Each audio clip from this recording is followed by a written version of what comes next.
Um abraço a todo mundo e boa conferência para vocês. Hoje nós vamos dar início à nossa terceira conferência, né?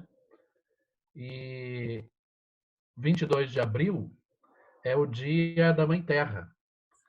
E eu queria trazer para abrir esse nosso encontro uma das orações que está no final da Laudato Si, que é a oração pela nossa terra. Deus onipotente, que estais presente em todo o universo e na mais pequenina das vossas criaturas, vós que envolveis com a vossa ternura tudo o que existe, derramai em nós a força do vosso amor para cuidarmos da vida e da beleza. Inundai-nos de paz para que vivamos como irmãos e irmãs, sem prejudicar ninguém. Ó Deus dos pobres, ajudai-nos a resgatar os abandonados e esquecidos desta terra, que valem tanto aos vossos olhos. Curai a nossa vida, para que protejamos o mundo e não o desprezemos, para que semeemos beleza, não poluição nem destruição. Tocai os corações daqueles que buscam apenas benefícios à custa dos pobres e da terra. Ensinai-nos a descobrir o valor de cada coisa, a contemplar com encanto, a reconhecer que estamos profundamente unidos com todas as criaturas no nosso caminho para a vossa luz infinita. Obrigado porque estáis conosco todos os dias. Sustentai-nos, por favor, na nossa luta pela justiça, o amor e a paz. Muito obrigado, Frei Francisco. Ele é da província da Imaculada, é franciscano. Eu sou Frei Rodrigo, da Custódia Franciscana Sagrado Coração. E eu gostaria, então, de relembrar que essa nossa conferência está sendo transmitida pelo Facebook Católicos e Católicas contra o Fascismo. E nessa conferência de hoje, ela será um aprofundamento da abordagem que foi iniciada na conferência passada, uma abordagem psicanalítica da conjuntura em que vivemos, à luz da questão socioambiental. Hoje nós vamos ter duas pessoas, né? O William Castilho e a Moema Miranda. A Moema ela irá acompanhar também os comentários, as perguntas aqui do Zoom, né? Na medida em que eles forem surgindo aí no chat. A Moema Maria Marques de Miranda, ela é da Ordem Franciscana Secular, é antropóloga pelo programa de pós-graduação em Antropologia Social do Museu Nacional, PPGAS, da UFRJ, é assessora da Comissão Episcopal especial para Ecologia Integral e Mineração da CNBB e também da Rede Eclesial Panamazônica, REPAM. Ela é secretária executiva da Rede Latino-Americana Iglesias em Mineria, da equipe executiva do Cifrajup. E ela participou no Sínodo da Amazônia como auditora. O William César Castilho Pereira, ele é psicólogo clínico, doutor pela UFRJ, professor aposentado da PUC Minas, assessor ad hoc da Comissão Episcopal Latino-Americana, CELAM, e da Conferência dos Religiosos do Brasil. Ele tem experiência na área de psicologia, com ênfase em psicanálise, e atua principalmente nas áreas de psicopatologia, processo de subjetividade, movimentos sociais, cidadania, direitos humanos e análise institucional. E é autor de livros e artigos. Eu passo a palavra, então, para a Moema, para dar continuidade na nossa conferência. Boa tarde a todas, boa tarde a todos, boa tarde, Terra, né, Frei José? Já que nós somos criaturas tantas outras. Essa nossa conferência, como o Rodrigo e o Frei José lembraram, é parte de um processo, de um desejo da gente, pelo Cifrajup, de nos ajudarmos mutuamente, como família franciscana, a compreender mais, a poder aprofundar a reflexão sobre os diferentes aspectos dessa crise tão complexa que nós estamos com, né? o Papa Francisco, na encíclica Laudato Si, dizia: nós não temos duas crises áreas, uma social e outra ambiental, nós temos uma complexa crise socioambiental. Agora, a gente tem uma complexíssima socioambiental, que no nosso caso, inclusive, junta a pandemia, que é um evento global, com um pandemônio tremendo que nós estamos vendo aqui no nosso pequeno pedaço do mundo, né?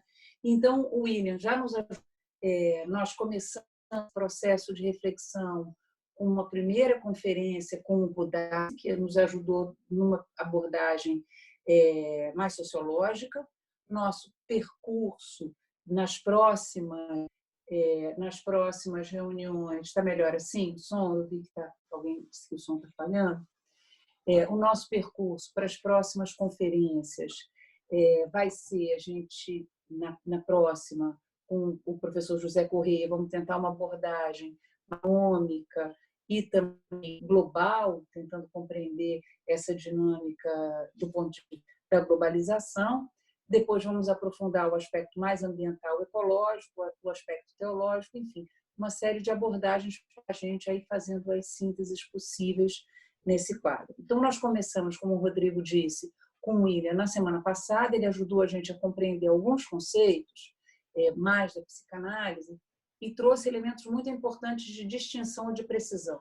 A diferença entre ira e cólera, não é? Tão importantes que a gente tem estado motivado, sentindo. Também nos falava da diferença entre abandono e desamparo. Quais são os afetos que estão envolvidos aí? Também nos lembrar que as questões que nós estamos vivendo em relação aos nossos governantes, elas não são só decisões racionais, escolhas políticas no sentido estrito que a modernidade deu, mas que tem uma série de afetos, de desejos que estão envolvidos, né? Emoções, desejos, pulsões que estão envolvidas nessas relações. Então, nós aprofundamos as perguntas que vieram para nós a partir da vez passada e meio tentamos organizar esse diálogo. Então, na verdade, eu vou expressar aqui algumas das perguntas. Outras pessoas que agora ainda continuem tendo dúvida podem ir colocando questões que, na medida do possível, a gente vai tentar incorporar para escutar o William. Então, William, super bem-vindo. É muito bom estar contigo aqui uma vez mais. E eu gostaria de começar, talvez, te perguntando o seguinte. Quando você fez a tua apresentação, na vez passada, mencionou explicitamente Jair Bolsonaro, mas 90% das perguntas que vieram tinham a ver com este presidente. E muitas vezes nós depois ficamos pensando, não, parece que nós encontramos o louco de plantão, né? Tem o louco que está lá, nós temos dificuldade, preconceito de tratar com essas nossas questões mais subjetivas que às vezes ficam escondidas, é como se isso fosse uma questão dele, nós e ele, né? Recentemente, nessa semana, o Roberto Malvesi publicou um artigo em que ele retomava um texto do Mussolini, que dizia o Mussolini: eu não inventei o fascismo, eu apenas o tirei consciente do povo italiano. Por outro lado, o filósofo Vladimir Safatli disse recentemente: o poder cria o seu personagem, mas cria também o outro lado do seu personagem, que são os seus eleitores, os seus apoiadores. Então, nós estamos vendo uma situação de imensa irracionalidade. Nós temos um presidente que, evidentemente, cada vez mais, inclusive, atenta contra a própria democracia. Muitos têm dito, bom, então ele é um psicopata. Outros têm dito, não, é um paranoico. Enfim, o que é isso? Quem é esta pessoa e como é que ele foi escolhido? O que isso revela também de quem escolheu? Então, qual é o diálogo do ponto de vista da análise que há entre esse personagem, a identificação dele, a forma como ele se manifesta, como ele atua, e a sociedade, como é que nós temos que compreender essa dinâmica entre a pessoa que ocupa o poder por eleição e uma ocupação é brutal, desumana, você mesmo nos chamou a atenção. Então, as suas considerações, por favor. Então, uma boa tarde para todos, todas. Um prazer enorme estar debatendo com a Moema. O que eu poderia dizer, primeiramente, e hoje eu estava me lembrando disso, tem mais ou menos 50 anos que eu fiz um juramento, eu e os meus colegas, no dia da minha formatura. E nós juramos que nós íamos respeitar o louco, íamos respeitar a loucura. Porque a loucura e o louco é exatamente a pessoa humana que nós iríamos trabalhar, né? Então, existe, primeiro, uma função social e política da loucura. Por isso que ela é muito temida, inclusive na Idade Média, né? Ela foi muito julgada moralmente, criaram vários tribunais e formas para eliminar as pessoas loucas. Eu me lembro aqui que quase que Santa Teresa é levada para a Inquisição, né? Exatamente pela sua loucura em Jesus. As religiões, né, também têm sua forma de conviver com a própria loucura. O xamã, por exemplo, né? Nas famílias, geralmente tem algum elemento da família que denuncia, pela sua loucura, algum desvio daquela família ou da escola ou outras instituições.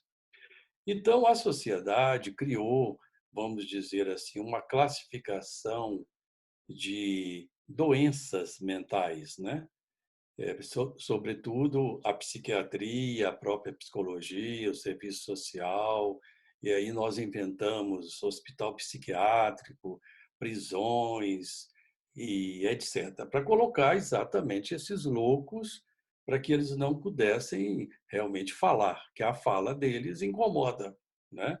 Então, primeiro, essa introdução para que a gente entenda que a loucura também é algo extremamente político, de transformação da sociedade, né? Inclusive, eu não espero nada de normais, né? Sempre as pessoas loucas é que fazem mudanças sociais, né? Bom, colocando isso, a nossa postura enquanto profissional é escutar essa loucura que está dentro de nós. E muitas vezes essa loucura incomoda a própria pessoa, leva a ela, por exemplo, a sofrimentos, né? E também pode levar a sofrimentos do outro, alheio, e a própria sociedade. Então, nesse aspecto ético, nós temos que escutar, né, como que essas pessoas, nós, eu inclusive, estamos convivendo com as nossas loucuras, até que ponto que isso é subutilizado, é perversamente canalizado para fins de dominação, de opressão e de uso, inclusive, das pessoas. Mesmo que essa relação seja interpessoal, grupal ou, como nós estamos analisando aqui, uma sociedade, né? A sociedade brasileira. Então, eu concordo, né, com o Vladimir e com... Você citou aí alguma frase do Mussolini, né, se não me engano. Foi citado num artigo pelo Roberto Malvé, mas exato. a frase é do Mussolini, né? Dizendo então, entrou os dois... o fascismo no inconsciente dos italianos. Sim. Então, os dois, eu acredito que eles estão muito corretos. Quando várias pessoas manifestaram aí que eu não disse o nome Bolsonaro, foi de propósito, né? Porque eu estou muito mais preocupado com os eleitores, com 60 milhões de brasileiros que viram nessa figura uma forma de identificação e de amor, de paixão, né? E é um pouco isso que eu gostaria de trabalhar com vocês, né? Não tanto classificações nosológicas, né? Se ele é psicopata, sociopata, ou que tem uma personalidade antissocial, ou se ele, na verdade, é um psicótico paranoico, né? Eu deixaria isso de lado.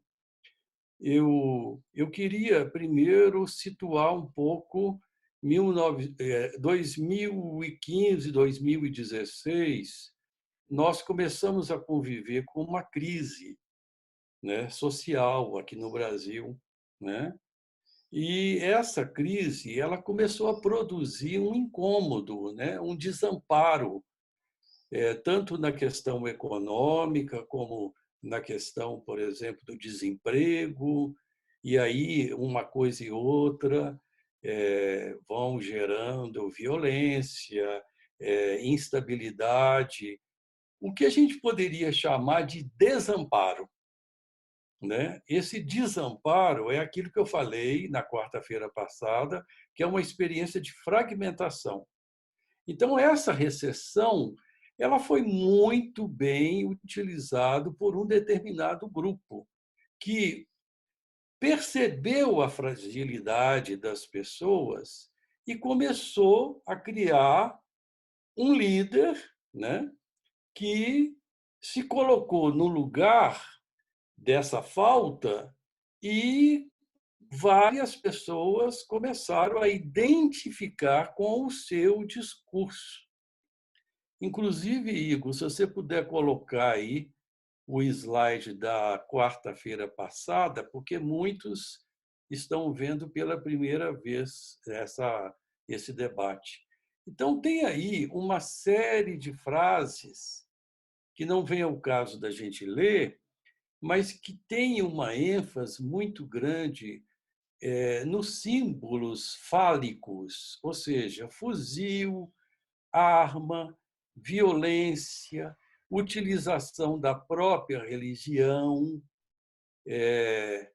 Depois também temos aí frases que essa figura é forte, é poderosa, que ela teve 4 filhos homens e a quinta ele fraquejou e veio uma mulher, né?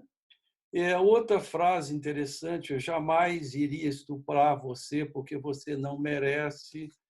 Depois, uma outra frase: essa pandemia é uma gripezinha, não pega em mim porque eu sou um atleta. Eu vou usar a caneta, esse símbolo é muito importante, né?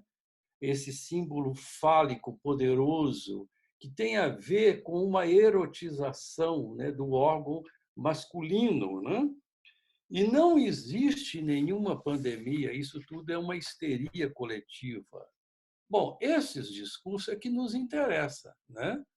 Por que que as pessoas, por que que os grupos estão identificando exatamente nesse personagem? Então, eu estou mais preocupado com o grupo que está identificando nesse personagem a sua falta, o seu desamparo, do que propriamente ele, entendeu? Isso é que eu acho que é a questão principal. E aí, eu me recordo, exatamente porque eu fui professor dessa disciplina na PUC muitos anos, existem 4 textos do Freud, um chama-se Tota e Tabu, o outro Psicologia das Massas e Análise do Eu. Totem e Tabu ele escreveu em 1913, próximo da Primeira Guerra, 1914. E logo depois, Psicologia das Massas e Análise do Eu, 1920, e Moisés e o Monoteísmo, 1939. Ou seja, entre o período do modo de produção capitalista nazista e depois, paralelamente, o regime soviético stalinista. Então, vejam, ele escreve esses textos situando como que as massas são capazes de eleger um líder que tampona, né? Que, de uma certa forma, é uma portiça para tamponar, para sedimentar aí o que essas pessoas vivem fragilizadas, inseguras e incompletas. Então, não sei se vocês estão percebendo que é a massa que produz esse líder, e esse líder se oferece para as massas com traços de identificação para que essa massa se sinta realmente potente, capaz, né? Não sei se vocês já viram um filmezinho muito água com açúcar, mas que expressa muito bem esse fenômeno, que chama-se A Onda. Em 1978, ou seja, muito recente, nós tivemos um episódio muito sério, que foi aquele pastor, né, Johnny Jones, das Guianas, que conseguiu ser identificado por mais ou menos 1.500 pessoas que moravam nos Estados Unidos, ou seja, que não eram pobres, que não estavam vivendo questões econômicas, intelectuais precárias, mas atraídos, né, exatamente por esse líder que tamponava essa falta, essa angústia. Eles viajaram até as Guianas, fundaram uma comunidade, e esse líder percebeu que a identificação era tão perfeita em torno dele que, numa celebração religiosa, ele colocou veneno e todos beberam, vamos dizer, desse cálice e suicidaram coletivamente.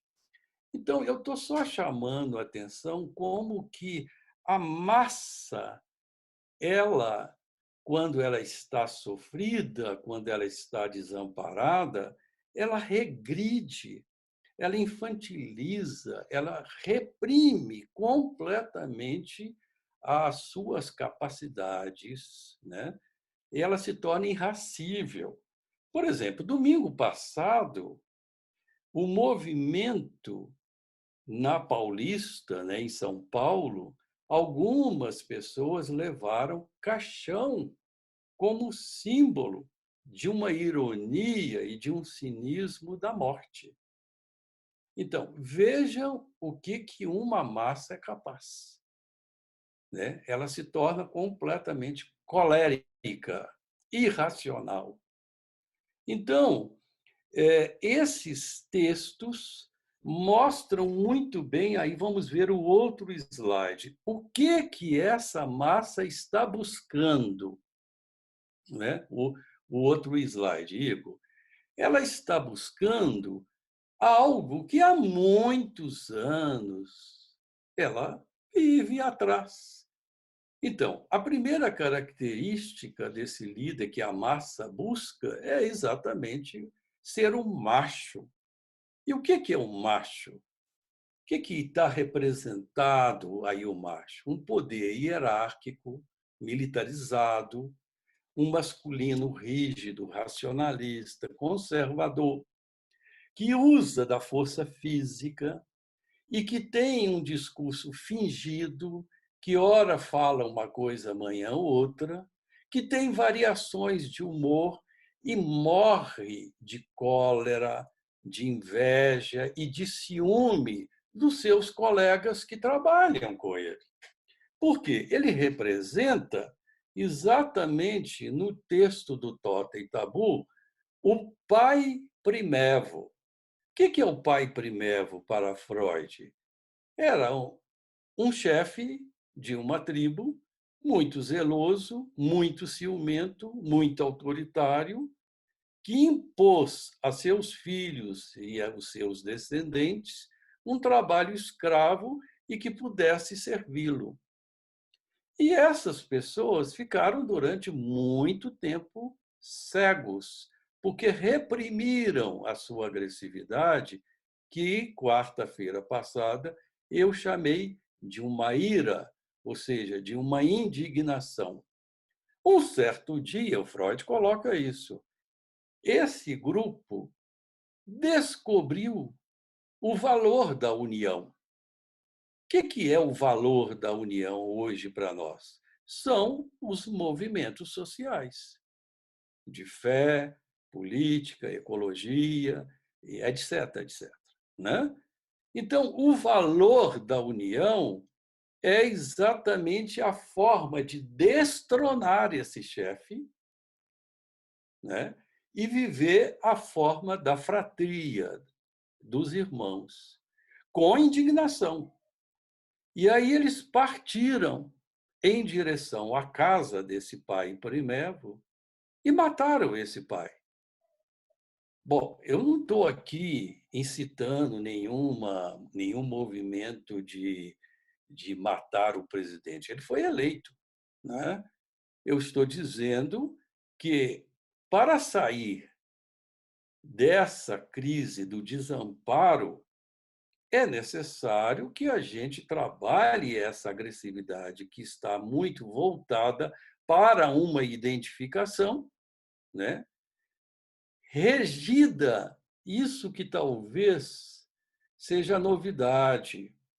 O que é que faz com que as pessoas formam grupos e ficam bastante unidas e acirradas, vamos dizer assim, né?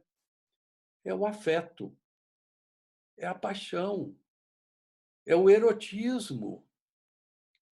Aí alguém poderia dizer assim, mas a psicanálise vê sexo em tudo. Não, minha gente. Não é sexo no sentido genital.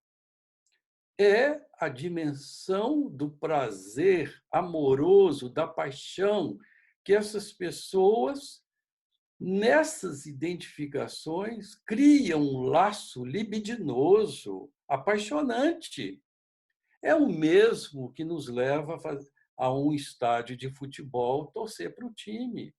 É o mesmo amor que nos leva para a igreja para rezar. É o mesmo amor que nos leva ao partido político ou um grupo de um movimento social. Sem essa dimensão libidinosa, não há formação de grupo. Só que tem que, nessa identificação que eu estou aí sublinhando, que nós estamos vivendo, que quase 60 milhões adoram esse personagem, ele está realmente fazendo com que essa massa cresça, vamos dizer assim, numa onipotência, numa onisciência, que tudo é capaz, que tudo pode. Então, esse personagem que eu estou citando aí, o macho, ele tem horror quando aparece para ele, na frente dele, o quê? Uma mulher. A mulher marca a diferença sexual. Ele tem horror quando aparece um homoafetivo. Por quê? Porque traz para ele uma posição passiva, feminina, e ele tem horror enquanto macho. Um outro personagem que aparece para ele é um negro.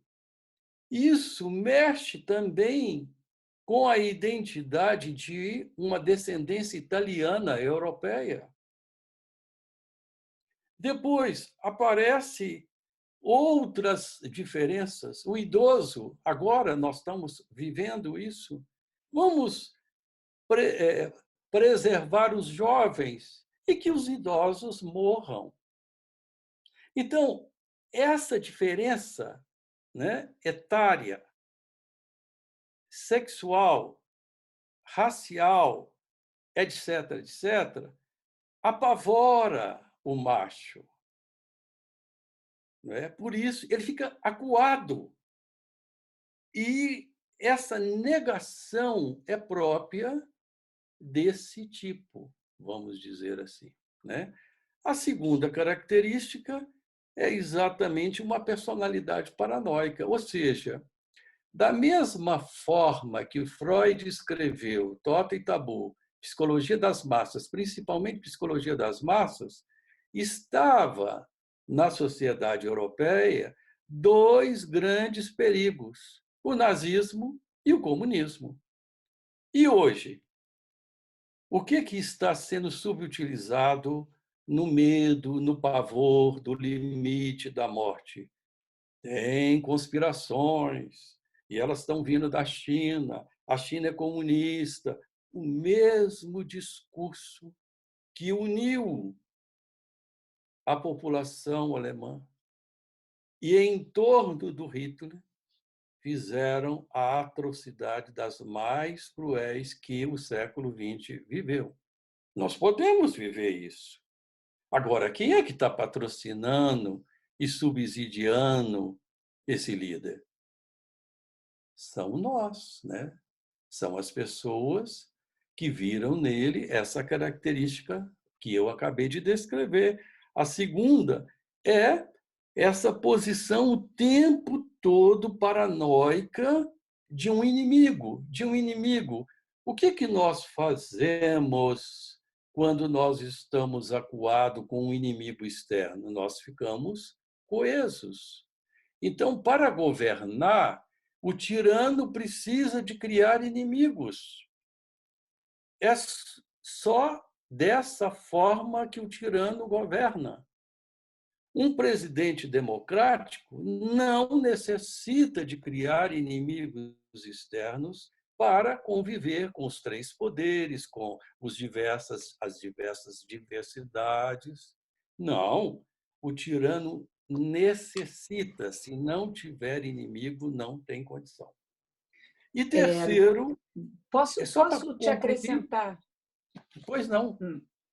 Não, eu queria só que talvez você, para incluir essa terceira questão, um dos aspectos que a gente tem levantado e problematizado, e talvez você já possa, porque o nosso tempo aqui está ficando um pouco curto, é o aspecto religioso vinculado a essa imagem e a esse personagem, né?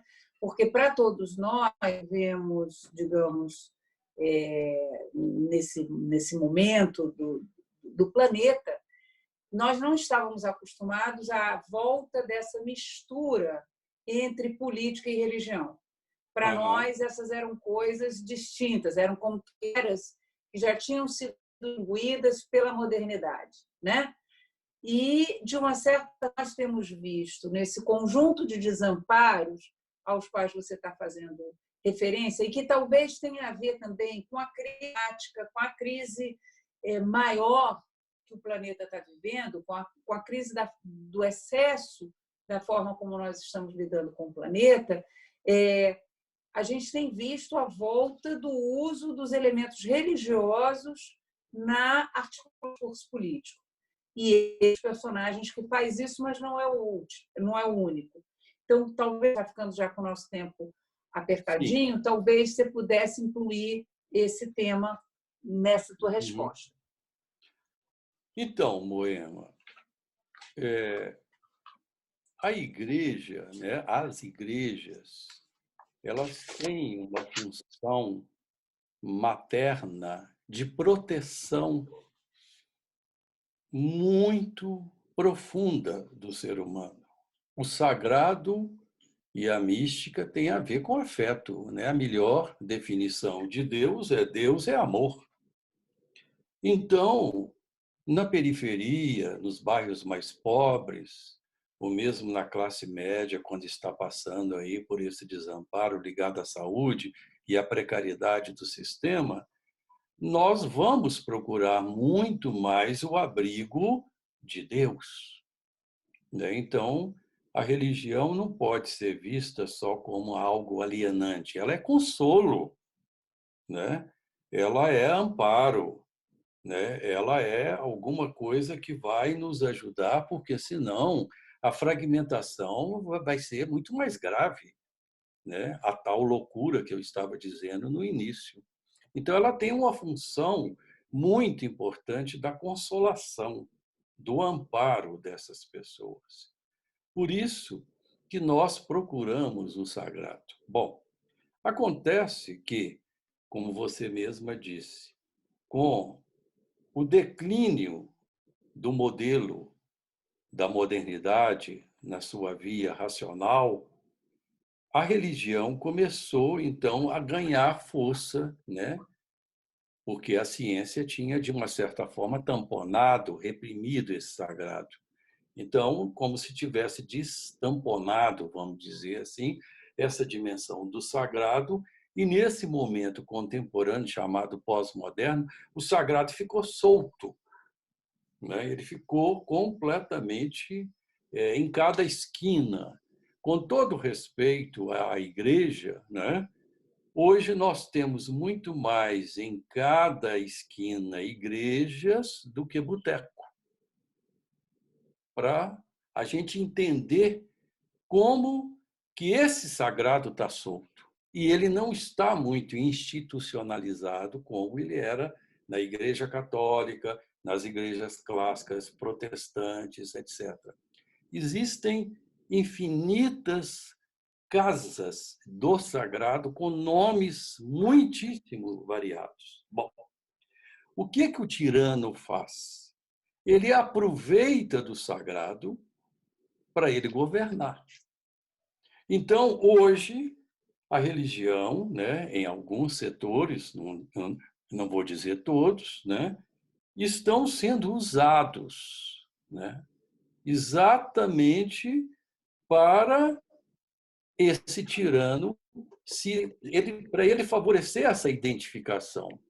Então, os grupos desamparados religiosos vão encontrar nesse personagem o quê? O Messias, o Salvador. Por isso que, inclusive, nesse discurso que nós estamos vendo hoje, é o discurso negacionista. Ou seja, na psicanálise, a gente chama isso de negação.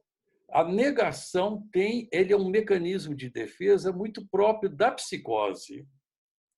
Então, quando nós partimos aí a ciência e a religião, nós separamos, evidentemente que a forma enlouquecida nossa vai ser muito mais grave, porque ela não tem um mínimo de racionalidade, de crítica, para estar separando o que é realmente, de fato, algo epidemiológico, biológico, eu passo a ver isso como força demoníaca.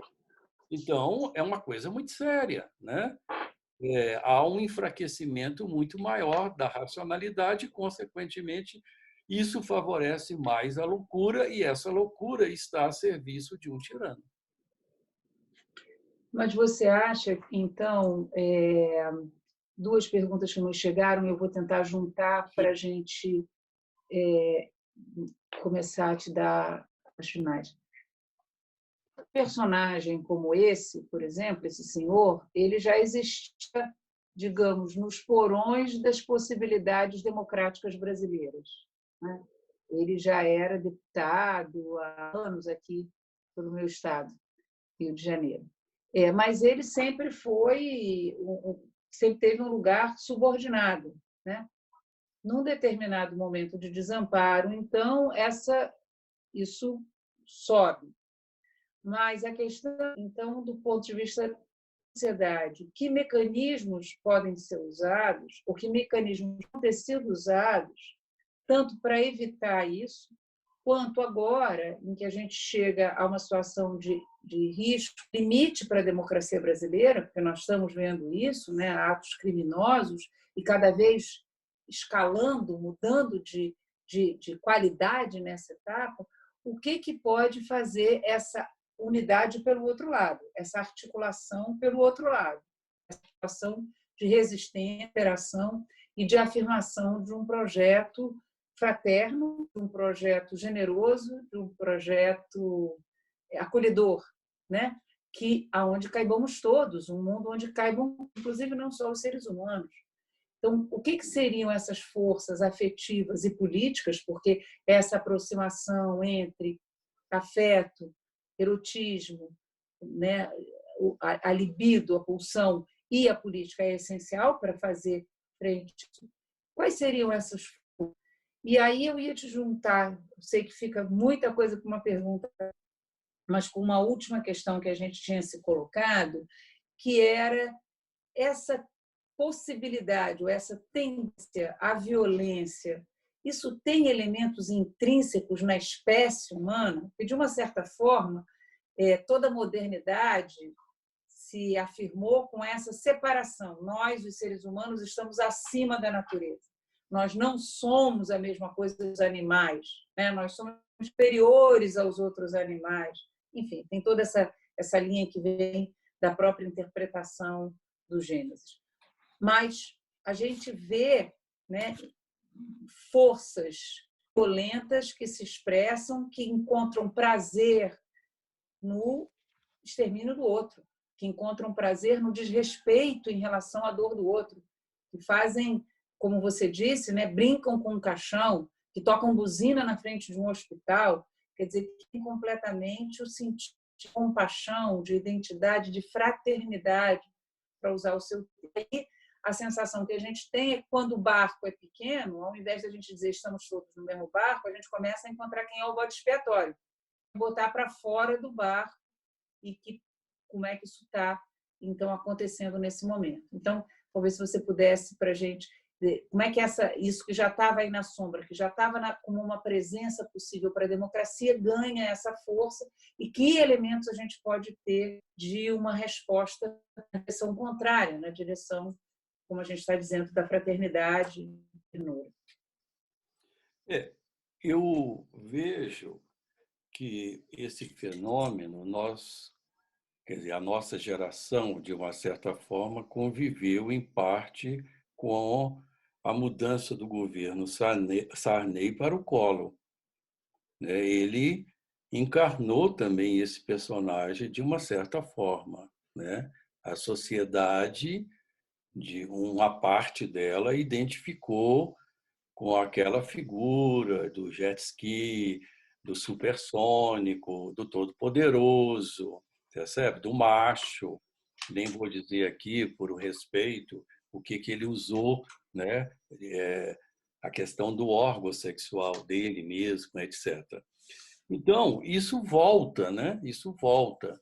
Eu acho que é um momento muito rico, primeiro, para a gente não enxergar só nesse personagem essas projeções, mas o que está dentro de nós. Existe um ódio entre nós. E isso vem desde a fundação desse país, se a gente, por exemplo, lê alguma coisa da Casa Grande Senzala, como que era a relação mulher e homem, a questão mesmo escravagista, ou seja, são camadas do inconsciente que vêm à tona, que nós carregamos isso. E aí a importância da gente ser muito mais sereno e de perceber isso nos nossos grupos. E aí você deixou uma pergunta mais assim forte, essa questão da fúria, dessa cólera ou dessa violência. E aí você perguntou, mas isto que nós estamos vivendo é a mesma coisa que os animais? Eu diria que a fúria dos animais tem pelo menos 5 características. Primeiro, é uma fúria ligada ao instinto, ou seja, está muito voltada para o corpo biológico e pelas complicações próprias fisiológicas anatômicas do corpo, de um ser vivo. Quando ele mata para comer, por exemplo, no caso dos carnívoros. A segunda característica, interessante isso, os machos disputam fêmeas e territórios de influência e de dominação sexual. É a segunda maneira dele manifestar essa ira, essa cólera. Terceiro, visando proteger suas crias de ataques predadores. Quarto, disputa de liderança, de bando, de extensão geográfica. E quinto, quando um desses animais, vamos dizer assim, é injetado neles substâncias que vão alterar a constituição neurológica deles. Agora, como é que fica, né, essa fúria do animal para o animal humano? Primeiro, ela muda de ordem. Ela deixa de ser biológica para ser algo psíquico, fruto das fantasias psíquicas do sujeito, que vai ser estruturado pela cultura, pela linguagem de cada grupo, de cada sociedade, vamos dizer assim. Então, se a gente fizer uma linha de tempo do Brasil colônia para o Brasil hoje, nós realmente ganhamos muito em civilização, pelas leis, né, que estão realmente barrando uma forma machista, autoritária, que ameaça, como eu disse para vocês, aquela masculinidade patrimonialista, etc. Nós temos que ser otimistas. Isso foi um avanço da nova Constituição para cá, né? Inclusive os diversos direitos humanos conquistados. Bom, mas isso não basta, ou seja, só leis, normas e formação de grupos de defesa dessas minorias, extremamente importante, mas não basta. Nós temos que cutucar ainda entre nós esses desejos, essas formas que eu chamei portiças, né? Que nós não damos conta de nos ver.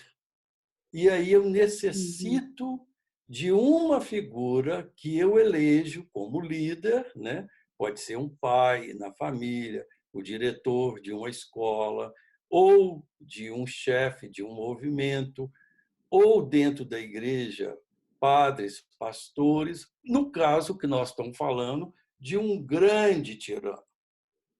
Então, essa discussão ela é fundamental hoje, porque ela não é só racional, ela não é só cognitiva, como você bem disse, não é? Ela é profundamente afetiva, erótica. Como que nós estamos vivendo as nossas relações afetivas uns com os outros. Então, você acaba criando formas erotizadas de ódio, e isso cega as pessoas. Se você encontrar essas pessoas em aeroportos, em rodoviárias, numa passeata, você assusta, você imagina, meu Deus, o que é isso? O que eu estou vendo, né? Como que isso realmente cega esse ódio? Eu acho que isso justifica, por exemplo, a pergunta do Frei Atílio aqui para a gente, que é a gente se colocar onde é que foi que a gente errou, né, como sociedade. Porque, como você disse, a gente fez um processo de saída da ditadura com um grande movimento popular em muitas direções, com imensa quantidade de mobilização. E a Igreja Católica foi parte atuante disso, essa igreja acolhedora, mãe, essa igreja amena, que hoje a gente fala, a igreja como espaço de acolhida que se colocava aos pobres, mas acreditando no protagonismo popular para criar uma nova fraternidade, uma nova sororidade, uma nova relação amorosa e afetuosa. Mas esse processo não chegou a se realizar por completo, né? Nós deixamos coisas no caminho que não conseguimos lidar, talvez, com a profundidade que precisávamos. E aí, talvez, se você puder responder essa última perguntinha, quer dizer, que elementos hoje foi a nossa história, porque também podemos dizer, tivemos o potencial de transformação, né? Tivemos o potencial de transformação, que a gente pode aprender com os nossos percurso e o que a gente pode hoje, no sentido de mobilizar outros afetos, que sejam afetos libertários, afetos amorosos, afetos acolhedores, e não afetos, como você disse, tirânicos, né? Que nos levam para uma violência autodestrutiva, suicida, que é o ilimitado da nossa capacidade de enxergar, capaz de levar a gente mesmo, como estamos vendo hoje, não só para o suicídio, para o assassinato, para o genocídio dos indígenas, não só para a destruição da Amazônia, mas por uma forma de matar as condições de vida da própria sociedade que o negacionismo em relação ao clima coloca para a gente, né? Então, talvez para a gente terminar com isso, porque ter esperança não é só ficar esperando, é construir livramento no gesto de solidariedade, de encontro, ira, de revolta e de radicalização da capacidade profética. O que seria e por que elementos a gente conspira, de uma certa forma, para reconstruir esses laços que nos permitam também, como sociedade, olhar para esses ódios que ainda temos e o caminho para nos libertar da tirania e não tirano em si, porque senão, como você disse, simplesmente substitui esse tirano por outro tirano. Tiramos essa figura tirânica e nos apaixonamos por outro tirano. Tiramos o pai, nos apaixonamos pelo padre ou pelo professor, e aí vamos de tirano em tirano como a destruição total. Então, o que seriam os elementos importantes que você deixa para a gente como nesse nível mais profundo, nesse nível em que a política é poética, em que a política é arte, em que a política é poesia, em que a política é também libido, também amor erótico e também capacidade de formação? Que elementos, uma outra direção, você indicaria para a gente? Aqui como Sinfrajupe, como grupo de franciscanos e os nossos amigos e amigas. Uhum.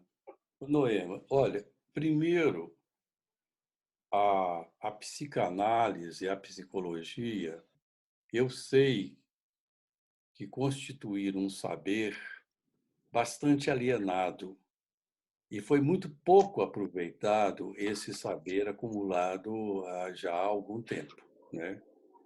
Então, mas os grupos, vamos dizer assim, alternativos de esquerda, seja religioso, seja de partido, seja do movimento sindical, de direitos humanos, de um modo geral, sempre teve muita dificuldade de absorver esse discurso do erótico, do afetivo. A racionalização ficou tão grande em termos de político, do econômico, do antropológico e do social, que isso atrasou muito o conhecimento e o processo dessa transformação. Isso é lamentável. Hoje, felizmente, nós estamos recuperando. Também, por outro lado, a psicologia teve uma aversão muito grande pela dimensão política, econômica, social, antropológica. Então, com essa nova construção do saber, que é mais transdisciplinar, né, eu acredito que esse é o primeiro passo, que a gente enxergue os fenômenos com essa amplitude de saberes e não deixar de considerar essa dimensão libidinosa dos afetos, desse desamparo e como que esse desamparo pode ser transformado numa atividade política transformadora. Então, em vez de eu usar a cólera, que é uma destrutividade, identificar com um tirano colérico, eu falei na quarta-feira passada, eu devo conhecer a minha ira, a minha indignação com relação às injustiças e fazer aquilo que Freud disse, é impressionante. Deixe esse pai primevo, se rebele com ele e some a fraternidade entre os irmãos. Isso é Freud, entendeu? Está lá escrito isso em Tota e Tabu. Francisco O de bom Assis. é que isso é exatamente isso que eu ia dizer. O bom é que isso é Freud e também é Francisco e Clara, né? Então, É, e por incrível que pareça, nenhum é, paranoico aí que vai dizer que eu estou incitando as massas, isso é comunismo. Isso não é comunismo ainda, isso é Freud. E Freud foi muito reacionário, por incrível que e a gente pode dizer também que isso é o Evangelho, né? Porque essa é a grande exatamente. mensagem de Jesus, né? A É, ruptura com todas as dimensões de opressão, inclusive aquelas que dão a impressão que te amparam, porque esse é o é, pior dos é, opressores, né? É aquele que você entra achando que vai ter o amparo da igreja ou do Estado, no final você está preso numa lógica de tirania que você também reproduz. A gente exato. está aqui no nosso horário, William, eu queria te agradecer de coração, te agradecer profundamente. De fato, a gente, na semana passada, já tinha tido uma oportunidade incrível de ter uma aula e tanto contigo, e agora aprofundamos. O Rodrigo vai nos falar um pouquinho das perspectivas, mas só para retomar esse nosso caminho, como o William, é um caminho de abrir a alma, o coração, os corpos, os afetos, para a compreensão de dimensões que também a gente vai deixando fora, né? Que são as dimensões do afeto, mas que também são as dimensões da nossa pertença à comunidade da vida, da nossa pertença à terra, da nossa conexão profunda com uma percepção cósmica da vida que nos transpassa, que passa por nós, que nos perpassa e que nos torna eróticos, erotizados, mas seres profundamente amorosos, seres profundamente amorosos, seres que também têm essa capacidade de se doar, né? Que vamos nos transformando juntos, como dizia Paulo Freire, ninguém se liberta sozinho, a gente só pode fazer isso em comunhão. Então, agradecer profundamente ao William, dizer para quem está nos escutando que a nossa ideia é, ao final dos 5 encontros, ter uma espécie de mesa redonda, quadrada, aqui nessas telinhas do computador, incluindo as dimensões psicanalíticas que a gente teve com o William, sociológica, uma dimensão mais econômica que nós vamos trabalhar e também a dimensão ecológica e teológica. Então, agradecer muito a tanta gente que esteve aqui com a gente, de dizer também que isso fica gravado, então a gente vai ter oportunidade de ver de novo e que as questões que não foram respondidas agora ficam para a gente responder na caminhada. Então, muito obrigada e a gente passa para o Rodrigo. Não sei se quer ainda dizer uma última palavra, Rodrigo, e aí depois você, tá bom? Eu agradeço também. William, se você quiser... Não, se o William quiser dizer um tchauzinho antes, né? Não, eu agradeço muito o convite mais uma vez. É um grupo que eu identifico e essa identificação eu acho que é mais sadia, vamos dizer assim. Não os vejo como tiranos, os vejo como pessoas humanas que faltam coisas e que têm muito a acrescentar, tá bem? Agradecendo novamente ao William e a todos que participaram. Nós tivemos uma participação muito grande, tanto aqui na sala do Zoom, como no Face do Católicos e Católicas contra o Fascismo e outras que replicaram. A nossa próxima conferência, fazendo essa sequência, como disse a Moema, ela será no dia 29 de abril, também nesse mesmo horário, quarta-feira que vem, às 17 horas. E nós faremos, então, nessa busca de enxergar a nossa realidade a partir de vários aspectos, será uma análise econômica. Nós convidamos para isso o José Correia, ele é doutor em Ciências Sociais pela PUC e pós-doutor em Filosofia da Ciência pela USP. Ele é professor da área de comunicação da FAAP São Paulo e trabalha as áreas de redes digitais e filosofia da ecologia. Então, nós vamos estar trabalhando com esses conceitos também e levando em consideração, obviamente, a economia de Francisco e Clara, que é esse grande tema, né? Em seguida, só para a gente ter uma uma visão no tempo. Nós vamos fazer a outra seguinte, será um olhar sobre iniciativas, né? A gente aterrissar um pouco quais são as iniciativas de solidariedade e de cuidado que estão acontecendo, né, no nosso entorno, nessa realidade de resposta à pandemia, tanto no aspecto da saúde, como no aspecto de acompanhamento das famílias, daqueles que estão na periferia, população de rua, ligação campo-cidade, e, em seguida, nós vamos para a questão da ecologia, da integridade da criação, Laudato Si, e a última conferência dessa rodada será a questão teológica. E aí depois, como disse Moema, nós vamos fazer uma mesa, né, com todos os palestrantes, para a gente, então, fazer um grande bate-papo com as diferentes visões. Eu gostaria de agradecer novamente, lembrando que a nossa próxima é no dia 29 de abril, às 17 horas. Obrigado a todos que estiveram aqui na plataforma Zoom e que estiveram também no Facebook. Boa noite. Boa noite.